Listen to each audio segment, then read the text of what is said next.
Hello and welcome to another teaching from 119 Ministries. Our ministry believes that the whole Bible is true and applicable to our lives today. If you'd like to learn more about what we believe and teach, please visit us at testeverything.net. If you enjoyed this video, please click the like button and subscribe to our channel by clicking the subscribe button below. We hope you enjoy studying and testing the following teaching.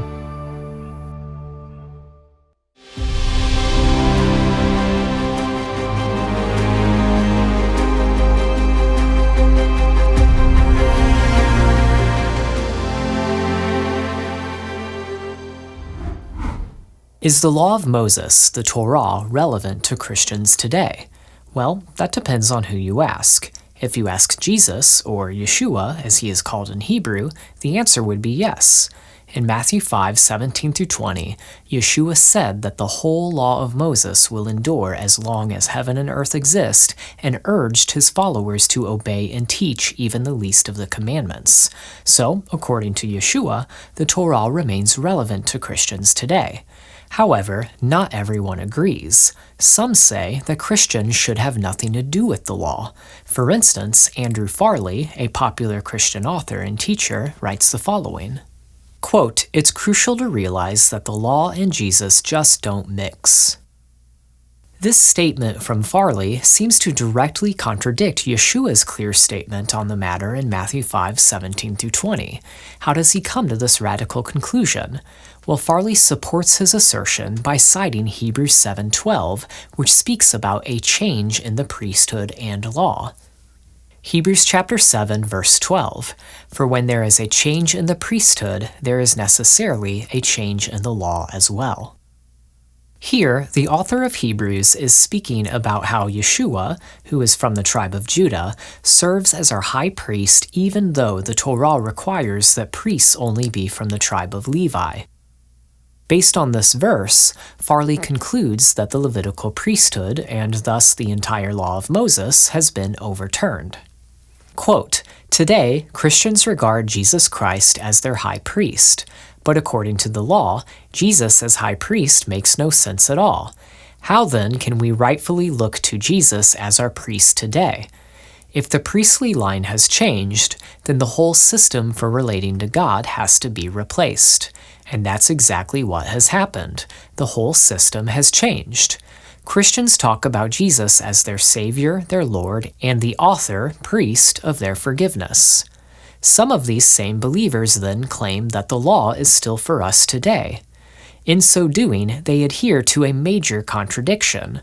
The bottom line is that if you appeal to Jesus as your priest, what place is there for the law in your life? So, according to Farley, Hebrews 7 verse 12 teaches that God got rid of the Levitical priesthood and the Torah. Therefore, as he puts it, the law and Jesus just don't mix.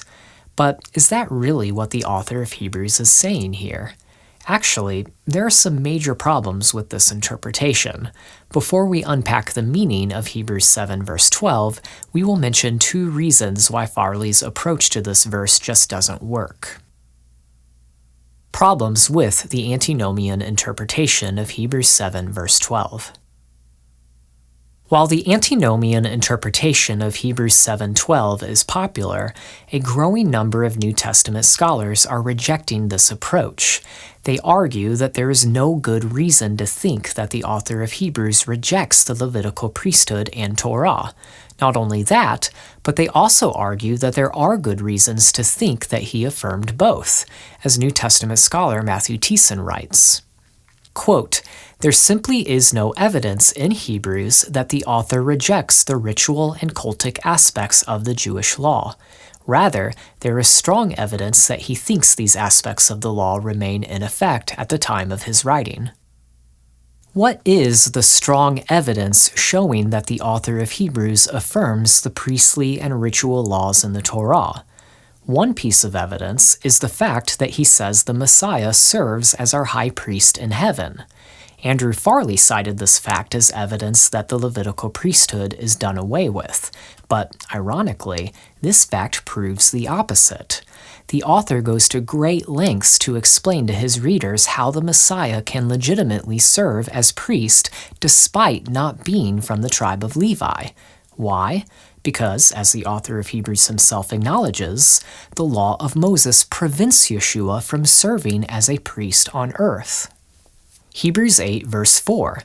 Now if he were on earth, he would not be a priest at all, since there are priests who offer gifts according to the law.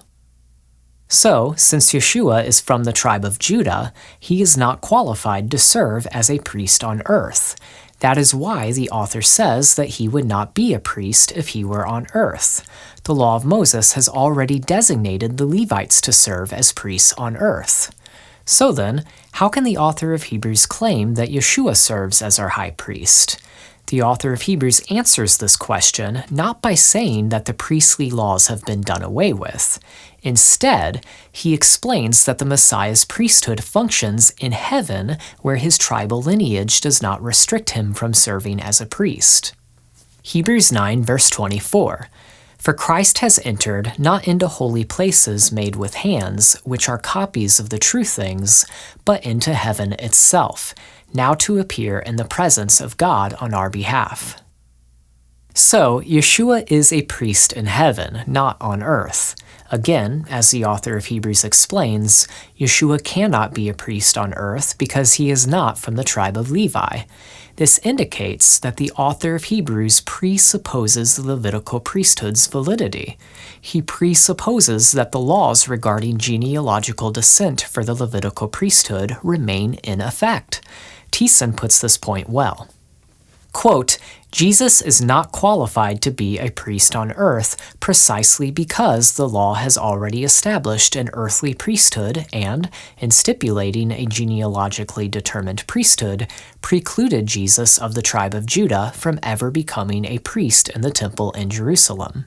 For the author, the law regarding priestly descent from Levi remains valid and permanently disqualifies Jesus from being a priest on earth.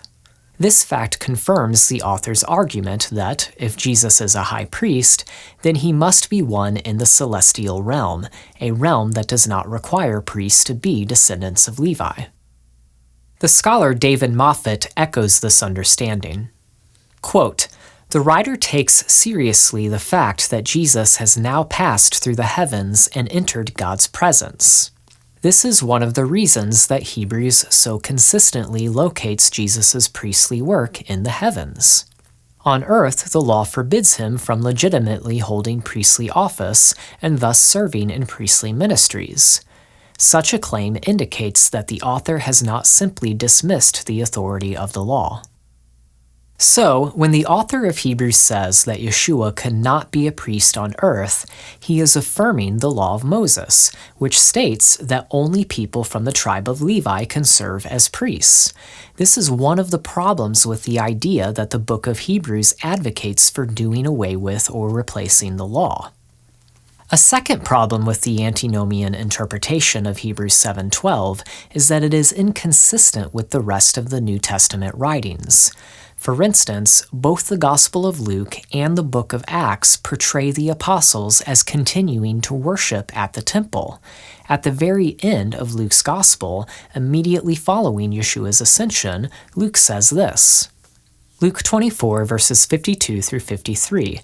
And they worshipped him and returned to Jerusalem with great joy, and were continually in the temple blessing God. The book of Acts continues this theme. Luke records that the apostles actively participated in the temple services long after Yeshua ascended to heaven. In Acts 2, verse 46, they attended the temple together day by day. In Acts 3, verse 1, Peter and John go to the temple at the hour of prayer. In Acts 21, Paul joins others in a Nazirite vow and publicly worships at the temple to reassure the Jewish believers in Jerusalem that he did not teach against the Torah. Luke records that an offering was even made for Paul and the others. For more on the significance of Paul's actions in Acts 21, see our teaching, Setting the Record Straight, Paul and the Law of Moses. If the apostles believed that the temple system of sacrifice and worship had been abolished or replaced, then why would they continue to go to the temple and participate in worship there? Long after Yeshua's ascension to heaven, they were still endorsing the temple service. This is the opposite of what we would expect if Yeshua's heavenly priesthood overturned the Levitical priesthood and replaced the Torah. So, is there a way to read Hebrews 7 verse 12 without causing the author of Hebrews to contradict himself and other parts of the New Testament? Well, let's take a closer look at this verse. A closer look at Hebrews 7 verse 12. If we back up just one verse from Hebrews 7 verse 12, we find some important context. The author of Hebrews is making an argument about how the Levitical priesthood could not bring about perfection. Hebrews 7 verse 11. Now if perfection had been attainable through the Levitical priesthood, for under it the people received the law, what further need would there have been for another priest to arise after the order of Melchizedek, rather than one named after the order of Aaron? What does it mean that the Levitical priesthood could not attain perfection? Well, the author of Hebrews mostly uses perfection to describe what the Messiah did, as opposed to what the Levitical priests did. In Hebrews 7 verse 19, the author says that the law, in particular the law as it relates to the Levitical priesthood, made nothing perfect. In Hebrews 9:9, he says that animal sacrifices cannot perfect the conscience of the worshiper. In Hebrews 10:1, he says that animal sacrifices can never make perfect those who draw near. So, we see that this perfection is something that the earthly priesthood could not accomplish. However, in his role as heavenly priest, the Messiah could accomplish that perfection. In contrast to the Levitical priesthood, the Messiah was made perfect and became the source of eternal salvation to all who obey him, being designated by God a high priest after the order of Melchizedek. Through the Messiah's priestly service, a better hope is introduced through which we draw near to God. As high priest, the Messiah was able to enter the perfect tent in heaven to secure eternal redemption. Unlike the animal sacrifices continually offered every year, which could not perfect worshippers or take away their sin, the Messiah's single offering has perfected for all time those who are being sanctified and fully removes sin.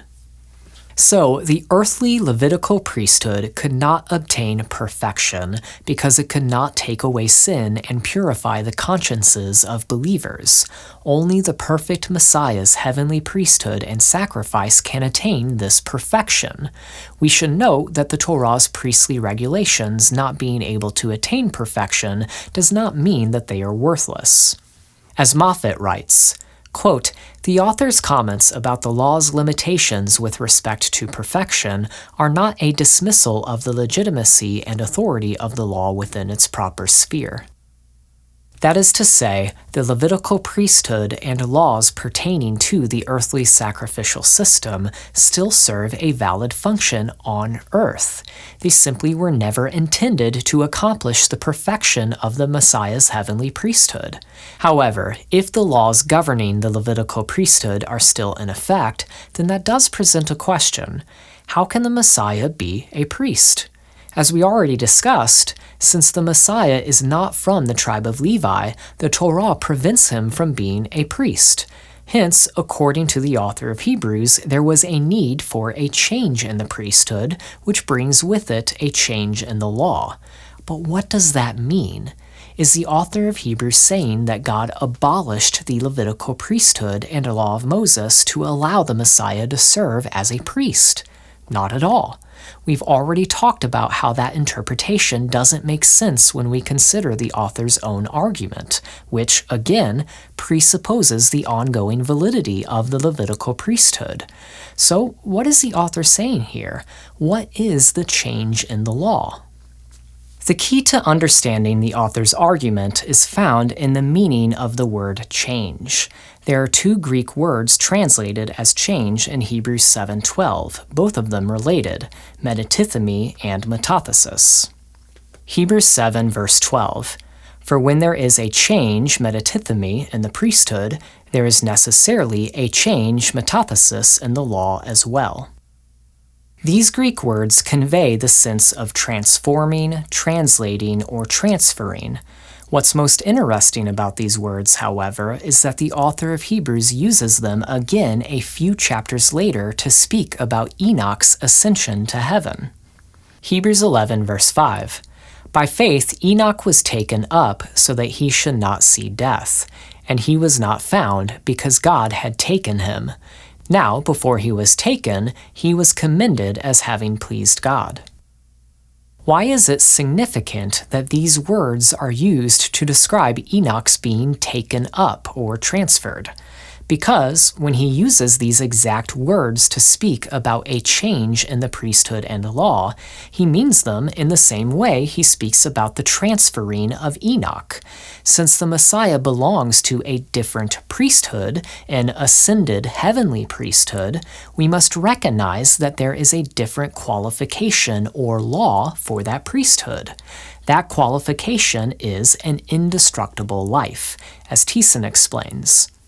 Quote, God translated or transformed Enoch so that he could move from the terrestrial realm to the heavenly realm without experiencing death. It is the same transformation or change that the author envisages with regard to the laws of priesthood. That is to say, the laws of the earthly priesthood do not apply just as they are to the celestial cult. They must be transformed. What qualifies one to be a priest changes when one moves from the terrestrial cult, where mortals become priests through genealogical descent, to the celestial realm, where the mortal simply cannot exist. Rather, in the celestial cult, only the power of an indestructible life qualifies one to serve as priest. So, the change in the law was not a change in the law of Moses. That is, the author is not claiming that the law of Moses' qualifications for Levitical priests have been altered. Those laws still apply on earth. To be a priest on earth, you have to be from the tribe of Levi. And again, according to the author of Hebrews himself, that law still applies on earth, which is why the Messiah cannot be a priest on earth. But to be a priest in heaven requires a different law, a law that applies in heaven. That is what the author means when he says that this heavenly priesthood requires a change in the law. One way to think about this is to consider the different qualifications between a state governor and president of the United States. In order to be a governor of Florida, for instance, a candidate must be a resident of Florida. This means that a resident of Missouri cannot become governor of Florida due to the residency requirement.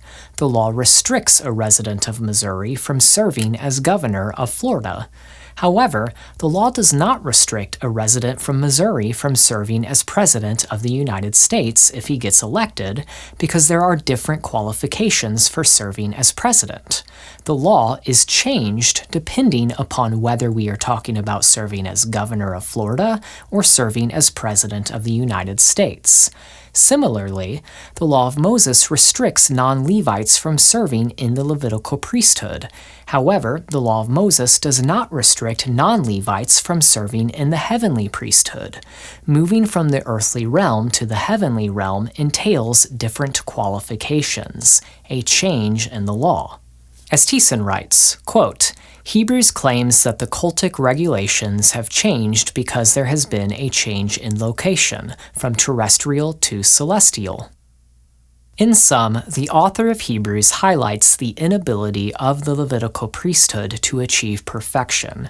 Hence, the Messiah's heavenly priesthood introduces a better hope by providing eternal redemption, completely removing sin, and purifying the consciences of believers, something the Levitical priesthood and sacrifices were not intended to accomplish. The author affirms the validity of the priestly regulations in the Torah for the earthly priesthood, but states that different qualifications are necessary for the heavenly priesthood. This change in the law is like Enoch's transformation from the earthly to the heavenly realm. It is a shift from the earthly to heavenly qualifications for priesthood. This change in the law pertains to the qualifications for the heavenly priesthood. It does not imply that the earthly priesthood has been abolished. A former commandment is set aside. Before we conclude, there is one other passage in Hebrews 7 worth exploring. Hebrews 7 verses 18 through 19. For on the one hand, a former commandment is set aside because of its weakness and uselessness, for the law made nothing perfect. But on the other hand, a better hope is introduced, through which we draw near to God. What does the author mean when he says that a former commandment is set aside because of its weakness and uselessness? Well, some might take this as saying that the law of Moses is now abolished because it was weak and useless, but that can't be what the author is saying, given everything we've already discussed earlier in this teaching. Remember, the overall context is this contrast between the qualifications for the Levitical priesthood and the Messiah's heavenly priesthood. In light of this context, we can look at just 2 verses earlier to see what the author is saying. He uses the same Greek word translated as commandment to describe the requirement that Levitical priests be from the tribe of Levi. Hebrews 7 verse 16. This becomes even more evident when another priest arises in the likeness of Melchizedek, who has become a priest not on the basis of a legal requirement concerning bodily descent, but by the power of an indestructible life. So, we should understand the former commandment in verse 18 to be a reference to the specific law that restricts the Levitical priesthood to the tribe of Levi, in particular to the sons of Aaron. The scholar Mary Schmidt puts this point well. Quote, the commandment in verse 18 is a physical requirement concerning who could serve as a priest. In the preceding verses, the author argues for the validity of a different priest, one whose lineage traced back to Judah, not Levi. He becomes a priest not on the basis of a law of physical requirement, but according to the power of an indestructible life. Therefore, in verses 18 through 19, the author calls for the setting aside of the weak and ineffective commandment concerning the lineage of priests in order to bring in a better hope. So, the author of Hebrews is not saying that the law of Moses has been abolished. He is saying that the specific requirement that priests be from the tribe of Levi has been set aside. This requirement being set aside does not mean that it is abolished, since the author assumes its ongoing validity in the next chapter. This requirement still applies for the Levitical priesthood on earth. So, in what way is this requirement set aside? It is set aside as a requirement for serving in the heavenly priesthood. This goes right back to verse 12. When there is a change in the priesthood, there is necessarily a change in the law as well. The heavenly priesthood has a different requirement for entry, the power of an indestructible life. In what way is the legal requirement for serving in the Levitical priesthood weak and useless? It is weak and useless in regard to attaining perfection, for the law made nothing perfect. As we discussed earlier, the Levitical priesthood cannot fully take away sin and purify the consciences of believers because the priests are sinful, mortal men. In contrast, the Messiah is sinless and immortal, so he is able to, quote, save to the uttermost those who draw near to God through him, since he always lives to make intercession for them. So again, the requirement for serving in the Levitical priesthood is weak and useless only in regard to attaining perfection, but according to the author, it is still valid. While the Levitical priesthood cannot attain perfection, from the author's perspective, it still serves a legitimate function on earth, namely, designating priests to facilitate worship in the earthly tabernacle or temple. This earthly priestly service functions as a shadow of the heavenly service. As Thiessen writes, quote, the Levitical priesthood and earthly cult are inferior to Christ's priesthood and the celestial cult. But such a hierarchy does not abolish the Levitical priesthood or speak to its obsolescence. To participate in the earthly cult, one needs to have the flesh purified. As long as this cult remains, and as long as both priests and lay people remain mortal, these purifications are neither cancelled nor obsolete. From the perspective of the author of Hebrews, the earthly priesthood and animal sacrifices exist because humans are sinful and mortal, which are features of the present fallen age. Once the present age comes to an end and we enter the age to come, the Levitical priesthood and sacrificial system will vanish away. However, the present age, symbolized by the tabernacle, is still standing. Sin and death still exist. Hence, there are priests who offer gifts according to the law. That is, according to the author of Hebrews, the Levitical priesthood still serves a valid function and won't vanish away until the present age does. In conclusion, the author of Hebrews does not reject the Levitical priesthood or the Torah. In fact, his entire argument for the legitimacy of the Messiah's heavenly priesthood presupposes their validity. He argues that Yeshua, being from the tribe of Judah, cannot serve as a priest on earth due to the Torah's regulations restricting the priesthood to the tribe of Levi. However, Yeshua's priesthood is situated in heaven, where different qualifications apply, specifically the power of an indestructible life. This change in the law pertains to the heavenly realm and does not negate the earthly requirements for Levitical priests. Thus, the Levitical priesthood and the priestly laws remain valid on earth until the end of the present age. We pray you've been blessed by this teaching, and remember, continue to test everything. Shalom.